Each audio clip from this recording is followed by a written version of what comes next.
Troisième blessure qui s'active dans le temps, la blessure d'humiliation. C'est quelqu'un qui va, pour ne plus souffrir d'humiliation, alors je vous laisse imaginer, hein, on a tous, j'imagine, vécu des périodes d'humiliation. Moi je m'en souviens d'une où les gens riaient.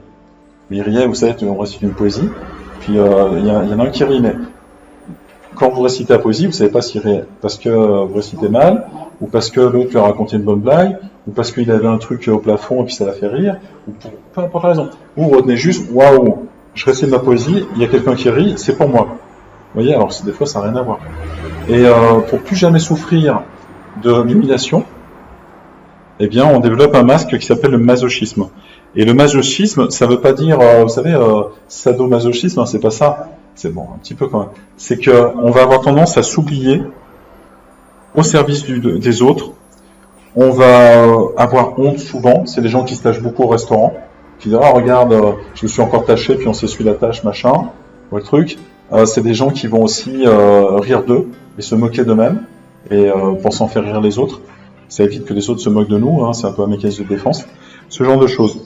Et puis c'est au niveau des sens surtout, au niveau sensuel. Ça peut être au niveau sexuel, ça peut être au niveau de l'alimentation. Ben on va se jouer des tours. Par exemple, ces gens qui vont manger en cachette parce qu'ils ont honte de manger autant devant les autres. Ils pensent qu'ils mangent beaucoup plus que les autres. C'est pas toujours la réalité, mais ils vont se cacher. Et il y a cette notion de honte et de punition. Et puis la plus grande peur, c'est la liberté.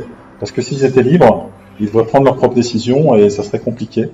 Et donc ils veulent pas être libres. Et même si on a l'impression que c'est des gens très libres, machin, ils se mettent plein d'obligations sur les épaules pour ne pas être libres. Ok, j'ai mon jeune voix là, il y a quelques jours, c'est jeudi. Ok, ben c'était hier, mais j'ai le jeune voix. Mais tu sais quoi, je vais aller aider telle personne ou rendre visite à mon parent qui est pas bien, machin, au lieu de profiter de la journée pour moi.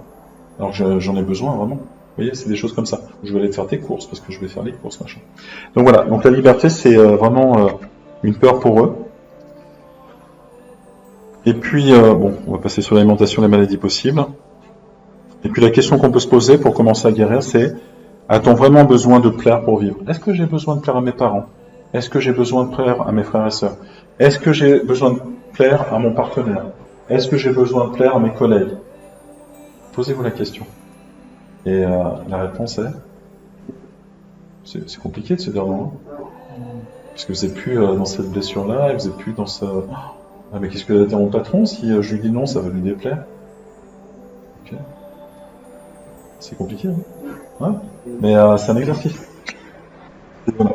Et vraiment, c'est important, c'est juste de dire, voilà, moi j'avais entre 0 et 3 ans, j'ai vécu l'humiliation, imaginons, et je reconnais ça. Et même on peut prendre son enfant intérieur, hein, cette partie vulnérable qui correspond à l'enfant qu'on était quand on était plus petit, et lui dire, je suis désolé.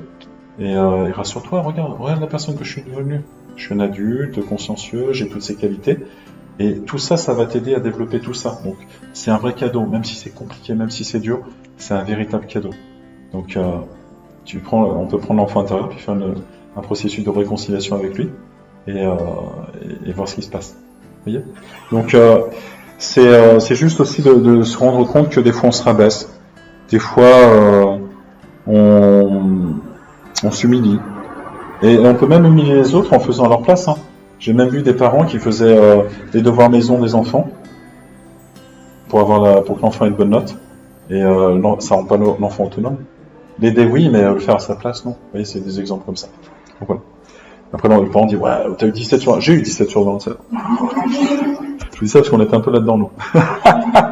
Mais bon, on est plus là-dedans. Et puis,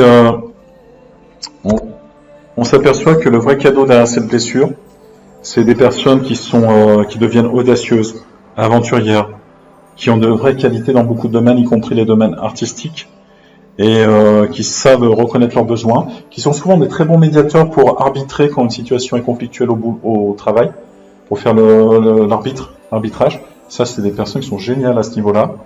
Et souvent des personnes de bonne humeur. Et quand elles arrivent à dépasser cette blessure, c'est des personnes qui ont de vraies qualités au niveau sexuel. Tout va bien. Je dis ça, je dis rien. Et ça, c'est bien.